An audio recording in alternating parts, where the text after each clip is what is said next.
Buonasera da Marco Angileri, ben trovati a F Motori, il magazine settimanale del motorsport su Telefriuli. In questa puntata inizieremo con l'intervista, la lunga intervista a Mario Zamparutti, che è il presidente della scuderia Red White, perché l'1 e 2 ottobre ci sarà la Cividale Castelmonte, gara di velocità in salita. Ma prima partiamo con le notizie dai campi di gara dello scorso fine settimana.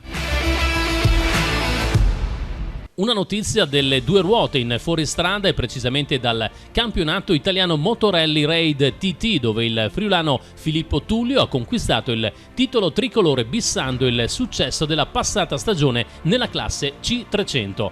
Filippo Tullio centra un altro importante titolo italiano con i colori dell'Africa Dream Racing, team veneto friulano, che nella stagione appena terminata ha raccolto belle soddisfazioni in campo nazionale.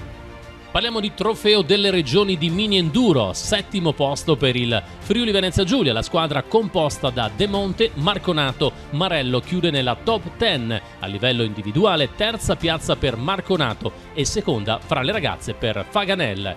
La selezione del Friuli Venezia Giulia è ritornata dal trofeo delle regioni di Rapino in provincia di Chieti con un buon settimo posto assoluto. La formazione è composta da Massimo De Monte del Motoclub Artrex, Sanni Marconato del Motoclub Gaerne e Tommy Marello del Motoclub Vafna si è piazzata nella top 10 alle spalle di colossi come il Lazio, vincitore, Lombardia secondo e Toscana terzo, e davanti ai vicini di casa del Veneto. Un risultato importante su cui spicca a livello individuale la terza piazza ottenuta dall'isontino Sanni Marconato su Squarna 125. Il talento classe 2007 ha inoltre conquistato la seconda piazza nella classe 125 mini. Nella gara di Chieti, con una prova di cross test e una di enduro test da ripetere 5 volte, spicca anche il risultato ottenuto da Emily Faganel, campionessa tricolore mini enduro del 2022, che a Rapino ha chiuso seconda alle spalle di Carola Lamantia, rider che la stessa pilota aveva battuto in campionato. Per Faganel del Motoclub Carso, quella del weekend abruzzese, si è trattata dell'ultima gara di mini enduro, dato che nel 2023 salirà di categoria. Ci avviciniamo all'appuntamento con la Cividale Castelmonte, un'attesa per quella che sarà la gara che chiuderà soprattutto nel periodo della velocità in salita, visto anche la mancanza Verzenis e la Canzutan che non si è disputata, perciò c'è ancora più attesa per l'evento, un evento che ormai è diventato un habitué. Sì, certo, ci dispiace moltissimo per la Verzenis, e tra l'altro è saltata anche la Pedavena, che è vicinissima a noi ovviamente, per cui vedo che c'è abbastanza richiesta di informazioni eccetera per la nostra gara. Speriamo che questo sia foriero di avere tanti iscritti, perché sarebbe un degno coronamento di un finale di stagione. Possiamo fare il bilancio di quello che sono state le passate edizioni, tra l'altro anche in periodo Covid l'unica manifestazione motoristica che si è svolta in Friuli Venezia Giulia, ed è andata bene perché c'è stata partecipazione, c'è stato un campionato italiano, ma anche lo scorso anno avete mantenuto ottimi numeri a livello di partecipazione. Sì, siamo stati sempre con numeri attorno alle 200 e qualcosa unità. E guardando indietro veramente siamo soddisfatti del fatto che siamo riusciti a farla in quel periodo maledetto in cui c'era tutto chiuso, ed è stato un polmone significativo per gli esercenti, per gli alberghi eccetera. A maggior ragione quest'anno che più o meno una trentina di giorni fa abbiamo detto ma andiamo in anticipo a cercare le camere che ci servono per i nostri addetti eccetera, e non abbiamo trovato praticamente niente. Siamo diventati matti per cercare del posto. Sicuramente non saranno tutti occupati per la gara, ma credo che un buon 80-90% lo sia. Questo fa pensare che sarà una Cividale Castelmonte che manterrà alti numeri a livello di partecipazione, ma c'è bisogno anche del pubblico, e diciamo che in passato lo spettacolo qua non è mai mancato. Esatto, non è mai mancato. La gara è spettacolare ovviamente per le caratteristiche stesse del percorso. Possiamo già dire che comunque ci sarà il vincitore dell'anno scorso, De Gasperi, con le macchine di Fagioli. Infatti Fagioli già credo siano 15-20 giorni fa ha occupato tutte le camere di una struttura sia per i meccanici che per i due piloti che correranno con le sue macchine, che sono De Gasperi e Gazzero, almeno quello che ci risulta, anche se le prescrizioni mi sembra non sono ancora arrivate. Parliamo perciò di quello che è il campione italiano, che in questo caso sarà il team manager del team Fagioli, perciò in questo caso anche vetture che vanno a arricchire il parco partente è fondamentale. Ci saranno battaglie anche chiaramente tra le vetture più piccole, perché è una gara eterogenea, si parte veramente tra le storiche, dalle vetture di un tempo che hanno fatto storia alle più performanti, perciò veramente ce n'è per tutti i gusti.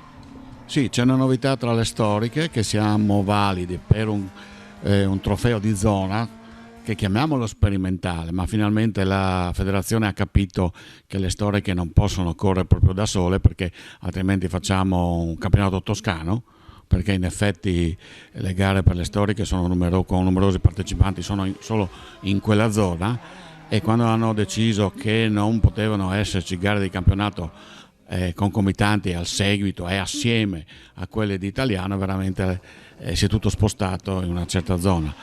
Ci stanno ripensando e hanno varato questo nuovo trofeo di zona per il quale la Cividale ha un coefficiente 1,5. Dovrebbe essere anche interessante, perché ne faceva parte anche la Pellavena, che come ho detto purtroppo è saltata, per cui vediamo un momentino se sono rose fioriranno, insomma. Per le moderne invece cosa possiamo raccontare, le validità? Ma per le validità c'è un po' di delusione per la mancanza dei campionati stranieri, ma questo insomma non è una novità per noi, perché che riguarda lo sloveno hanno trovato una gara loro, un po' solo il rammarico che, devo dire sinceramente, potevamo avere dei contatti magari per questo, mentre per l'austriaco ormai 3 anni fa ci hanno detto che loro vorrebbero l'ultima gara in casa loro, ed è Sant'Agata, che si disputa l'ultimo weekend di questo mese. Devo dire che non so se hanno fatto una scelta oculata, perché purtroppo per loro gli sono saltate ben 3 gare in casa, per cui non credo che non possa riproporsi in futuro.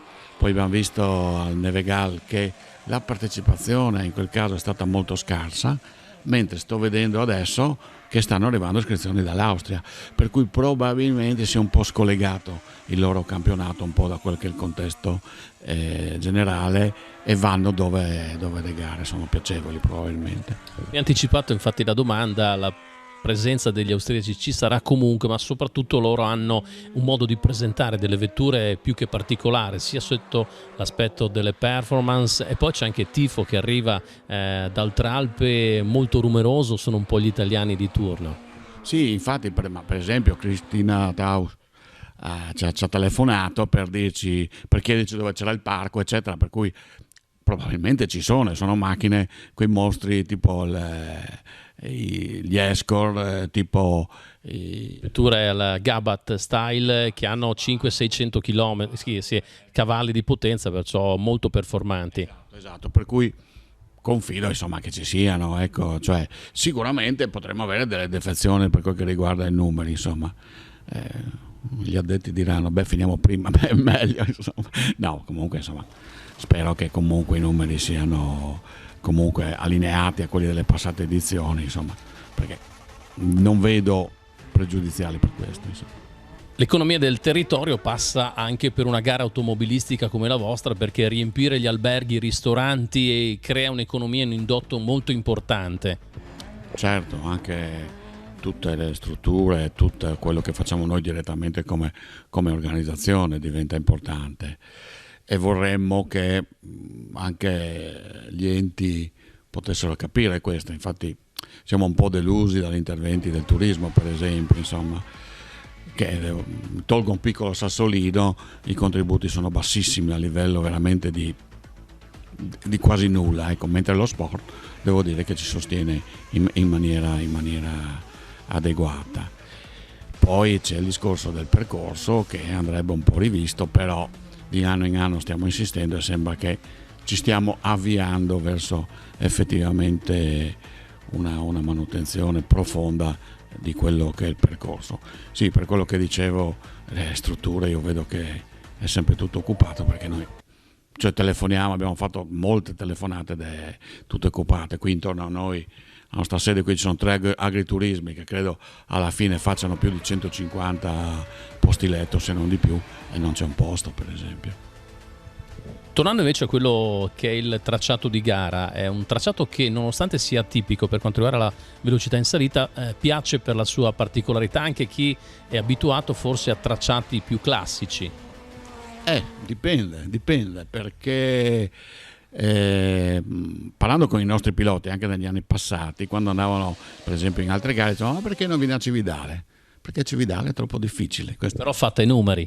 Sì, però voglio dire, io guardo un momentino un po' al giardino del vicino che poi è il Veneto, vedo il Nevegal, vabbè, ve ne abbiamo detto, però i numeri di queste gare sono molto alti e noi andiamo così a guardare anche chi partecipa.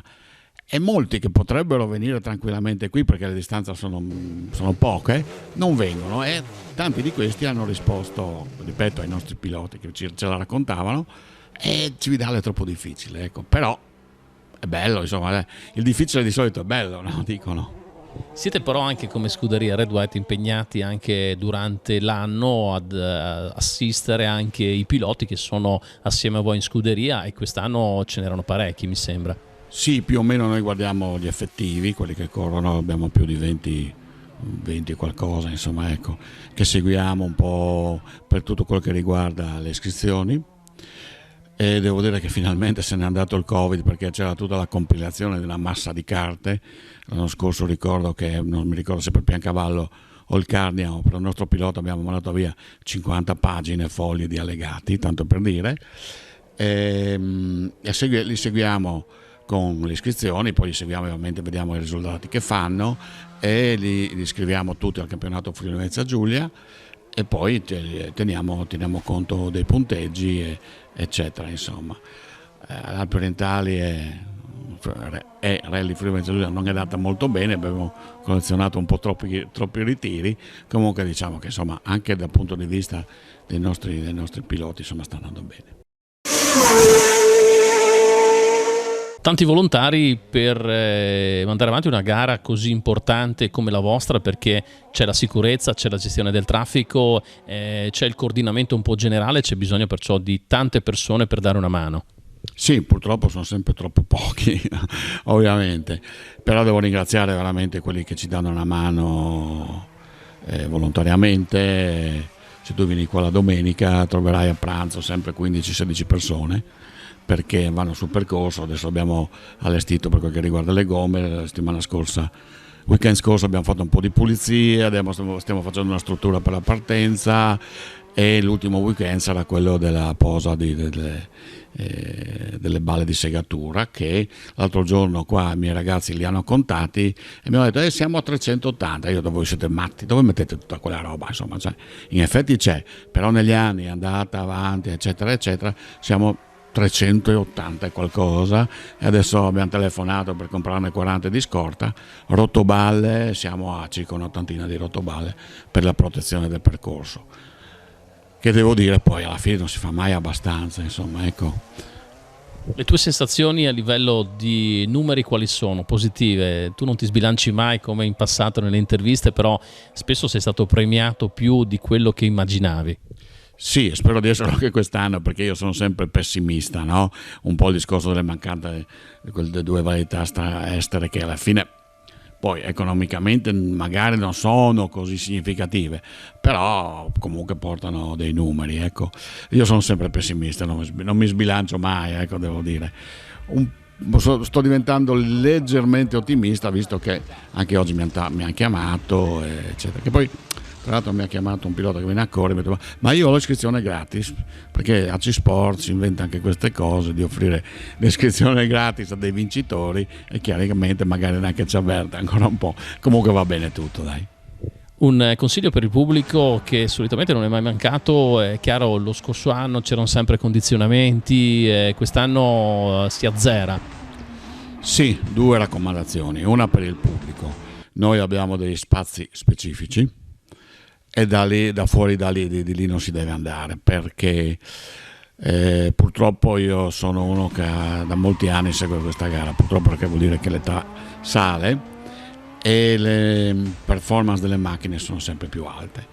per cui luoghi sicuri noi li abbiamo individuati nelle zone pubbliche, però al di fuori non si può stare tranquilli, perché faccio per dire, sono successi dei guasti in rettilineo che sono quelli più pericolosi, e con le velocità attuali, con le riprese dai tornati, cioè con le riprese delle macchine, non si può stare tranquilli o pensare questo è un posto sicuro.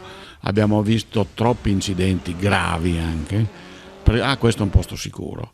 Gli stessi commissari di percorso adesso sono stati veramente posizionati in maniera, a mio avviso, anche esagerata, perché non riescono in certi casi a vedere bene il percorso, però abbiamo avuto troppi incidenti che hanno riguardato anche loro, e questa è la prima raccomandazione: non state sul percorso oppure nei punti che non sono individuati come zone pubbliche, che sono sempre sopraelevati, per cui c'è un margine di sicurezza più alto. Poi la seconda raccomandazione, che questa è ai piloti: noi stiamo lottando effettivamente contro quelli che sono degli sconsiderati. Noi dobbiamo ricordare che le macchine da gara non sono macchine omologate, non possono circolare, ci sono delle cose, ci sono dei tratti specifici per il trasferimento dai parchi alla partenza che vengono sotto scorta, e stiamo veramente discutendo con gli organi di polizia, perché negli anni passati troppa gente se n'è andata in giro a scaldare le gomme, eccetera eccetera. Noi abbiamo detto: se prendete queste persone, cioè se li fermate con la vostra autorità, va bene, portatele via le patente, portatele via la vettura, tanti saluti. Non possiamo, cioè veramente devo fare il cattivo, perché le raccomandazioni sembra non valgano. L'anno scorso, nonostante fossimo nella caserma al chiuso, c'è gente che è uscita, se n'è andata a scaldare le gomme, cosa che non esiste. Da parte nostra ci sarà anche un intervento sugli ufficiali di gara, che se ci vengono segnalate queste cose vengano deferiti al giudice sportivo, perché queste cose fanno male alla gara, fanno male a tutti, fanno male al pubblico, fanno male ai piloti stessi, che poi vengono veramente considerati come dei briganti ancora un po', ecco.